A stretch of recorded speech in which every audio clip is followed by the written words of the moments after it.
और वह अनंत काय होते। तुम लोगों ने कभी देखा नहीं, ये जो बाजार से अपन लोग मावा इत्यादि लाते हैं, आप 2 दिन आपने यहां पर रखिएगा फ्रिज के बिना। अरे मैं तुमको कहूं, हम खाने पीने के शौकीन आदमी, हम आबू रोड गए। आबू रोड की रबड़ी मशहूर है। वल्लभ दत्त विजय जी महाराज साहब जी के साथ में थे हम लोग, यानी कि गुरु जी के साथ में थे। वल्लभ दत्त विजय जी महाराज साहब जी भी साथ में थे। वल्लभ दत्त विजय जी महाराज साहब जी बड़े, उनको पता था कि आबू में रबड़ी मशहूर है, तो उन्होंने खास कहा आबू की रबड़ी की योगवाई करवाई। हमने ली, और सच कहें रात्रि को इतनी बुरी हालत हुई, दूसरे दिन विहार करना था। इतना ही नहीं, 2 दिन हमको वहां पर रुकना पड़ा, और सभी जन शौचालय की ओर ही जाते आते थे। ये सही सही बात तुमको मैं अपनी जिंदगी की आप बीती बता रहा हूं। अभक्ष्य का अभक्ष्य था, वह चलित रस हो चुका था। अखबारों में हम लोग पढ़ते हैं कि अमुक अमुक मिठाइयां खाई ने, बेचारे इतने गए। ये सब चीजों का ध्यान रख करके मालिक ने पहले से ही, इन सबसे पहले, अपने तो ये पढ़ते हैं, इन सबसे पहले मालिक ने मुख्य कारण अपने साथ चर्चा की कि इस कारण से ये चीजें अभक्ष्य है। भोजन की अपेक्षा अच्छा, मैंने अभी अभी तुमको कहा। देखिए 22 अभक्ष्य, 32 अनंत काय मैं लिख करके नहीं लाया हूं, मगर मैं लिख करके लाऊंगा। मुझे कहो लिस्ट पूरी मिलेगी, मैं आपको कल दे देने की कोशिश करूंगा। दीपचंद से पुस्तक मंगा लूंगा और वो मैं तुमको बता दूंगा, ठीक है। मैं तुमको कहना चाहता हूं, अभी मैंने तुमको कहा कि श्रावक जो होता है ना, उत्तरोत्तर अपनी मर्यादा और धर्म आराधना साधना में लीन रहता है। मैंने अभी तुमको कहा था कि उपधान तप करने वाले व्यक्ति लगभग सचित्त वस्तुओं का परिहार करते थे, रात्रि भोजन का त्याग करते थे। और श्रावक को पूरी कोशिश करनी चाहिए, कोई जरूरी नहीं है। देखो तुमको हम ये कहें कि कुछ चीजें तो जरूरी हैं, कुछ चीजें जरूरी नहीं हैं, मगर मर्यादा बना सको तो बहुत अच्छी बात है।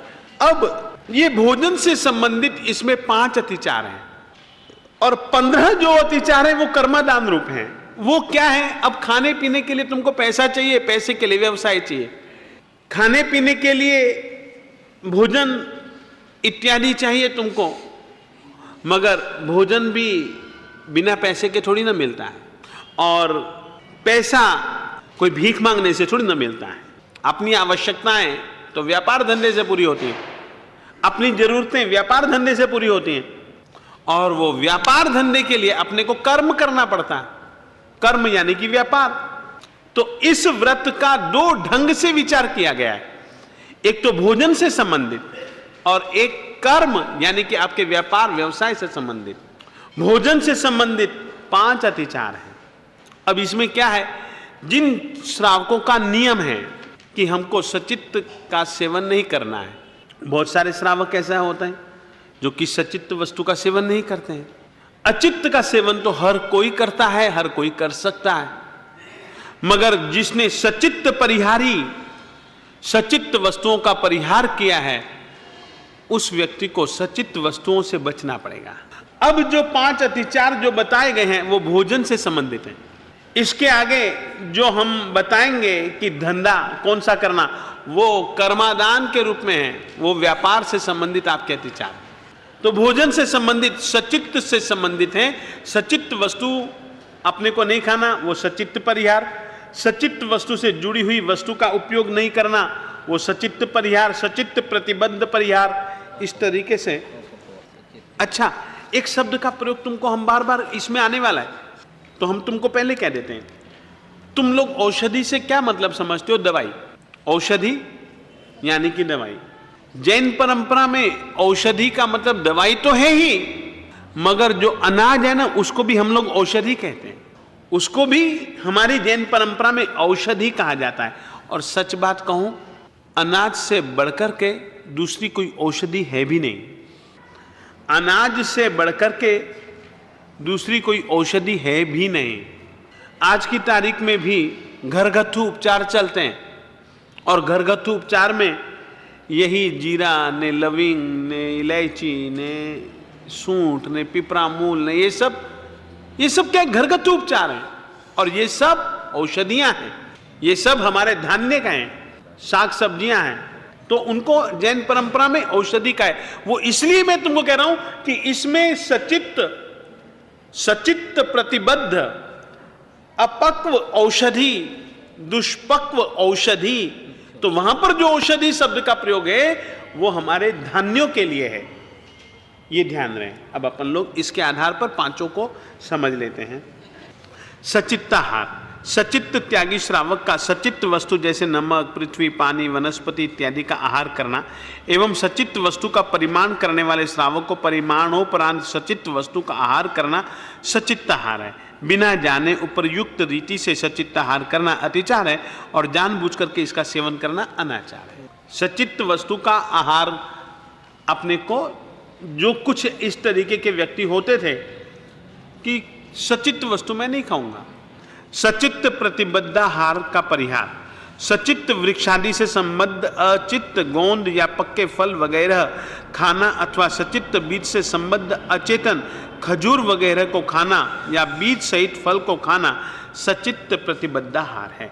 अपन लोग समझें, थोड़ा सा इसको समझें। जैसे कि देखिए, आप लोगों ने पहले कई बार देखा होगा, आज की तारीख में हम लोगों में शैथिल्य है। पहले क्या होता था, आपको मैं बहुत ईमानदारी से कह रहा हूँ, पहले हम लोग घर जाते थे, धर्म लाभ कहते थे, देखते थे, पहले सबसे पहले औरत को देखते थे, औरत क्या कर रही है, जो वोहराने वाली महिला है वो क्या कर रही है, ये देख जाता था। एक घर के बाहर से पहले हमारा देखना चालू हो जाता था, घर के बाहर कोई भिखारी तो नहीं खड़ा, कोई गाय तो नहीं खड़ी, बच्चा किस अवस्था में है, जो माता हमको वोहराने वाली है वो बच्चे को दूध तो नहीं पिला रही, हाथ तो नहीं धो रही, कहीं रोटी तो नहीं पका रही। ये सब चीजें गोचरी जाने वाले मुनि को देखनी पड़ती थी। फिर एक तो बाहर देखो, अंदर आते ही जो वोहराने वाली है उसको देखो। तीसरी चीज, आप लोग देने के लिए तैयार हैं, लेने के पहले साधु बाबा पूछते थे कि भैया कितने मिनट हो गए, 48 मिनट हुए कि नहीं हुए, क्योंकि सचित्त आहार नहीं साधु ले सकता। साधु महात्मा स्टोव के ऊपर रखे हुए दूध को नहीं ले सकता। क्यों? दूध गर्म है माना, परंतु सचित्त है अग्नि, अग्नि से प्रतिबद्ध है, हाँ कच्चे पानी से जुड़ा हुआ। तो सचित्त प्रतिबद्ध आहार का भी साधु महात्मा त्यागी होता है। और मैं तुमको कहना चाहता हूं, पहले तो माताएं बहनें इतनी पक्की होती थी कि हमको लेते हुए संकोच होता था कि यार ये इसको पता लग जाएगा और ये फिर तो हल्ला गुल्ला, प्रचार मंत्री तो है ही, हो जाएगा अपनी तो पोलम पोल।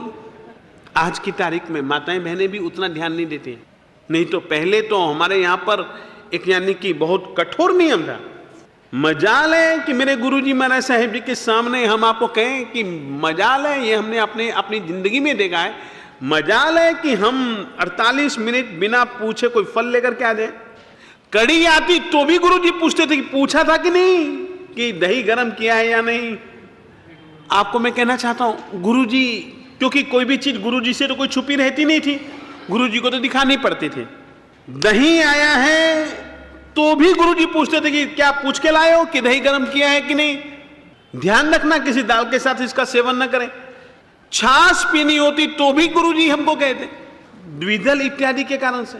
यानी कि एक इस तरीके के संस्कार हमारे पूरे के पूरे परिवार में रहते थे कि सचित्त प्रतिबद्ध और सचित्त आहार का त्याग के लिए एक सेकंड उसके लिए हमारे यहां पर हम साधुओं के लिए जो रीति है वही तुम्हारे लिए रीति है।